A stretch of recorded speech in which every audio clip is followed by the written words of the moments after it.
कृष्णाय वासुदेवाय हरे परमात्मने प्रणतक्लेशनाशाय गोविंदाय नमो नमः।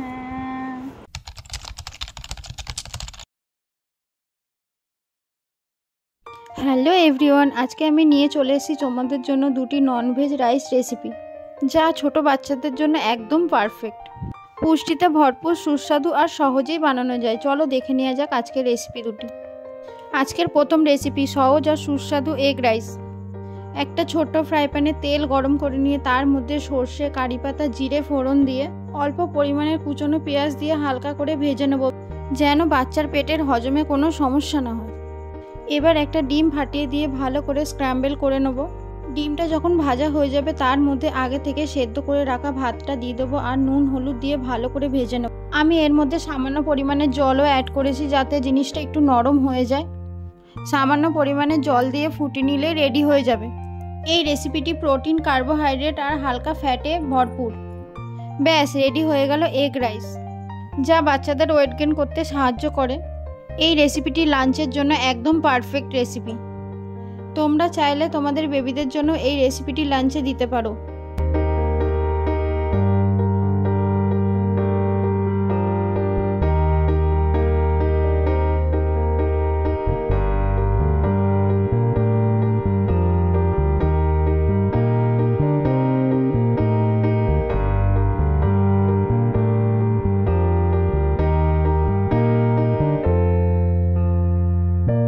প্রথমে একটা মিক্সি জারে চিকেনের ব্রেস্টের পিস, আদা, রসুন কুচি সব দিয়ে পেস্ট করে নেব। তারপরে প্রেসার কুকারে অল্প পরিমাণে তেল গরম করে নেব, তার মধ্যে ফোড়ন দেবো জিরেটা ফোড়ন হয়ে গেলে তারপরে কুচনো পেঁয়াজটা দিয়ে হালকা করে ভেজে নেব। পেঁয়াজের মধ্যে কুচনো আলু আর বিট আর চিকেন পেস্ট করাটা দিয়ে ভালো করে ভেজে নিতে হবে।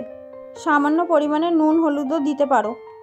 যেহেতু আদা রসুনের পেস্ট দেওয়া আছে তাই এই জিনিসটাকে ভালো করে ভেজে নিতে হবে যতক্ষণ না আদা রসুনের পেস্টের গন্ধটা চলে যায়। যখন দেখবে আদা রসুনের গন্ধটা চলে গেছে তারপরে একটু জিরে গুঁড়ো দিয়ে দিতে পারো। এরপরে ভেজানো চালটা দিয়ে ভালো করে নেড়ে চেড়ে তার মধ্যে জল দিয়ে প্রেসার কুকারের ঢাকাটা বন্ধ করে দেবো। হাই ফ্লেমে 2টো সিটি দেবে আর 5 মিনিটের জন্য লো ফ্লেমে করে রেখে দেবে। গ্যাস অফ করে আরও 5 মিনিট রেখে দাও, যেন ভেতরটা ভালো করে সেদ্ধ হয়। আপনারা এখানে নিজেদের পছন্দ মতো সবজি অ্যাড করতে পারো। যেহেতু আমি বিট দিয়েছি তাই বেশি কিছু সবজি দিলাম না। আজ তোমাদের ত্রিশিকাকে দিলাম তার পছন্দের ভেজিটেবল চিকেন রাইস।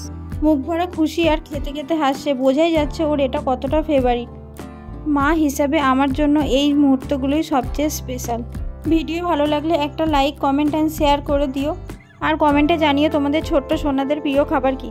নতুন বেবি ফুড আর ভ্লগ নিয়ে আবার আসবো খুবই শীঘ্রই। ততদিন পর্যন্ত সুস্থ থেকো, ভালো থেকো আর চ্যানেলটাকে সাবস্ক্রাইব করতে ভুলো না।